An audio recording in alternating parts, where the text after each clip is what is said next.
E ti que tal lle das á gaita? Mal. E o balón? Entre mal e moi mal. E o balón mal tamén. Non me digas. Sí, pero sei que che gusta. Gústame, pero outra cousa é que lle dé ben. Bueno, a ver, pero todo é intentalo. Sei que hoxe ías pasalo ben, sabes onde? Onde? En Boiro. Ai, en Boiro, é certo. Estámoslo vendo aí. Menuda que liaron hoxe ali con Camacho, con Paco Bullo, con Amavisca, coas lendas do Real Madrid de todos os tempos, e ollo porque se enfrontaron nada máis e nada menos que o Clube Deportivo Boiro no campo da Barraña, a que liaron ali. A quen mandamos ali? Por suposto, a nosa futboleira maior, Ere Hierro, que o pasou fenomenal. Outubro de 2025, o reloxo marca a historia. Non hai Champions, nin Clásico, nin Mundial que se lle compare. Non é o Bernabéu, é o verde da Barraña, os galácticos de sempre e os heróis da casa. Danse cita neste partido histórico.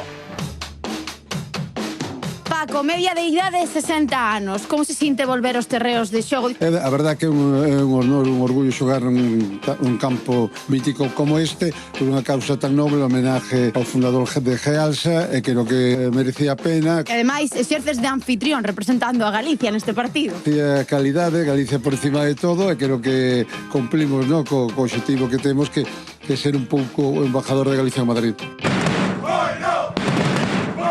90 minutos, goles, paixón e ambientazo. O que non teño moi claro é se hai máis xente animando, Real Madrid ou o Boiro. Pero ti quen queres que gañe? É o Boiro.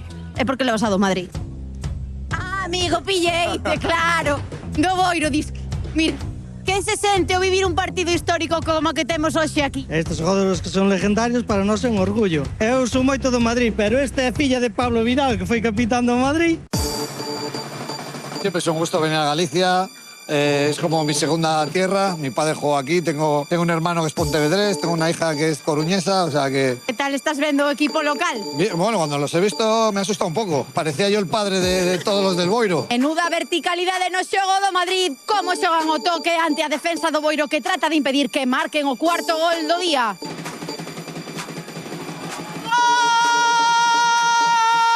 Marca o Boiro o seu primeiro tanto do encontro. Vamos dicir que estamos diante do capitán do Boiro, que ademais foi compañeiro meu do cole. Bueno, a verdad que foi unha experiencia única. 2000 personas aquí é algo que non se vai volver a repetir. Aquí había xente de diferentes edades, diferentes épocas. Fran, todo un referente para min. A ver, Fran, saluda aí a Hora Galega. Manda aí un saudiño aos espectadores de Hora Galega, veña. Un saúdo especial a todos os espectadores de Hora Galega. Témolo. Ahora é cando lle digo que son do Delta.